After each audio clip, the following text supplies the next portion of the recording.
हिमालय से माँ गंगा मैदान की तरफ उतर गई हैं। यहाँ माता का बहाव बड़ा शांत है और यहीं से शिवालिक पहाड़ियाँ शुरू होती हैं। अभी हम पहुँचे ऋषिकेश। यहाँ पे माँ गंगा की और अधिक शोभा बढ़ा रहा है देवतात्मा हिमालय, देवताओं का हिमालय, देवियों का हिमालय। अब पहुँचते हम सबसे पहले वीरभद्र भगवान के मंदिर। वीरभद्र भगवान भगवान शिव के रुद्र अवतार हैं और जो रुद्र अवतार है वो स्वयं शिव हैं, शिव का अभिन्न अंग हैं और यहीं पे उन्होंने वीरभद्र का अवतार धारण किया था। और इसी ऋषिकेश में भद्रकाली का मंदिर है।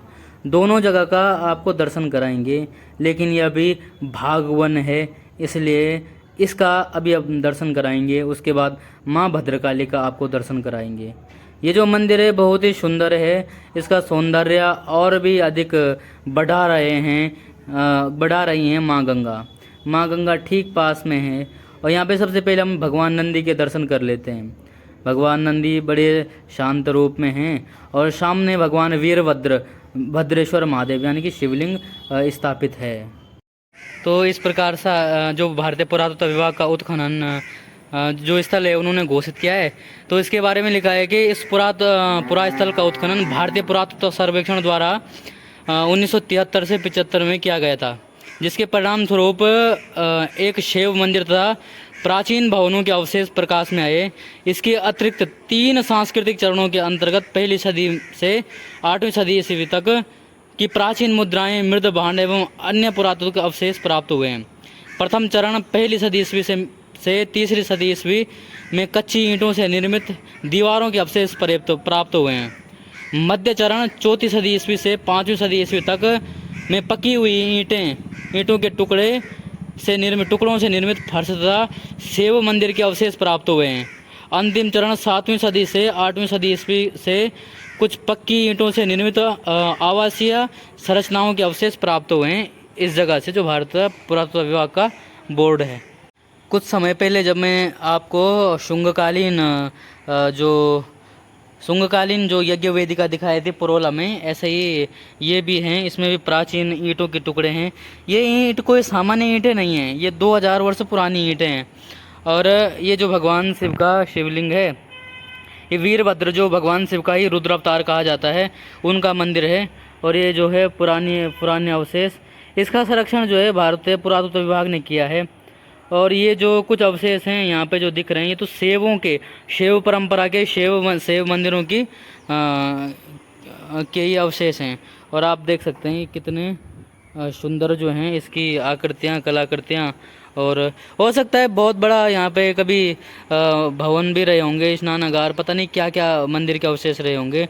ये भगवान शिव का लिंग, भगवान वीरभद्र का। अभी हम इस प्राचीन उत्खनन पे खड़े हैं और ये उसका जो पुरातत्व विभाग था उसका जो बोर्ड था, हमने उसकी जानकारी बताई। अब जो धार्मिक मान्यताएं हैं उनको हम आपको बताना चाहेंगे। हमारे साथ हैं परम पूज्य महाराज जी श्री अच्युतानंद जी। और महाराज जी इस मंदिर के धार्मिक महत्व को बताएंगे। हर हर महादेव।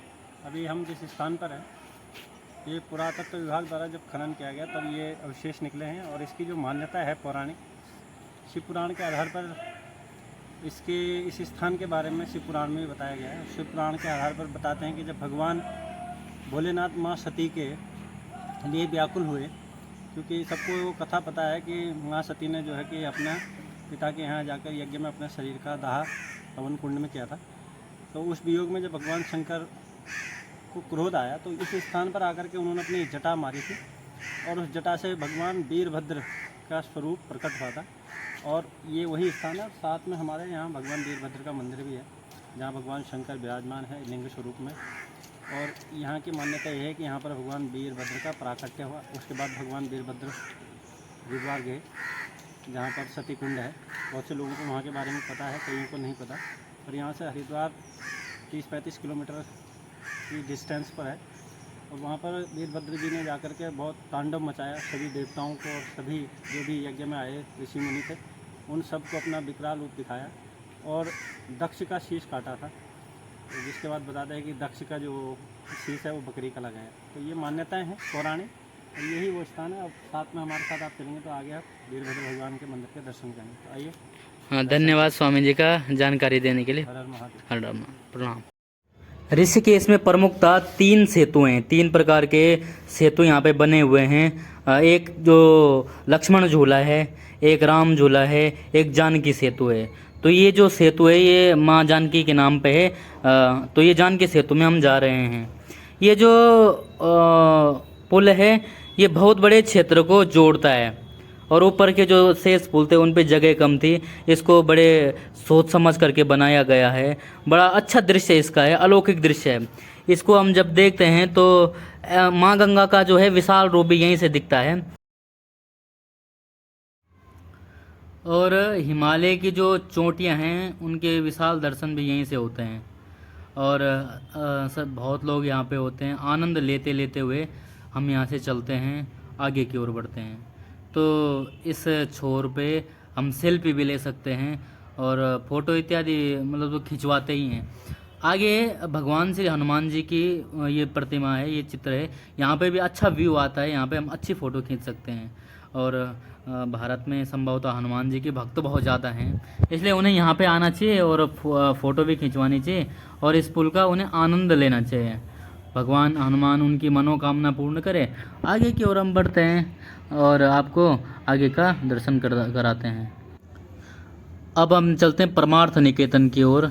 यहाँ पे माँ गंगा की आरती भी होती है और ये यहाँ का बहुत ही सुंदर दृश्य है। और यहाँ पे गीता भवन भी है यहाँ से नज़दीकी।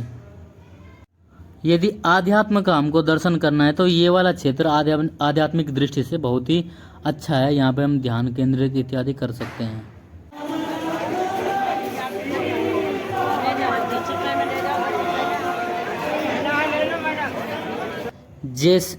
जैसे ही हमें भारत में भगवान कृष्ण की और भगवान अर्जुन की ये वाली मूर्ति दिखती है तो बस मन में यही आता है, यदा यदा हि धर्मस्य ग्लानिर्भवति भारताम अभ्युत्थानार्थ धर्मस्य तदात्मानं सृजाम्यहं परित्राणाय साधूनां विनाशाय च दुष्कृतां धर्म संस्थापनार्थाय संभवामि युगे युगे।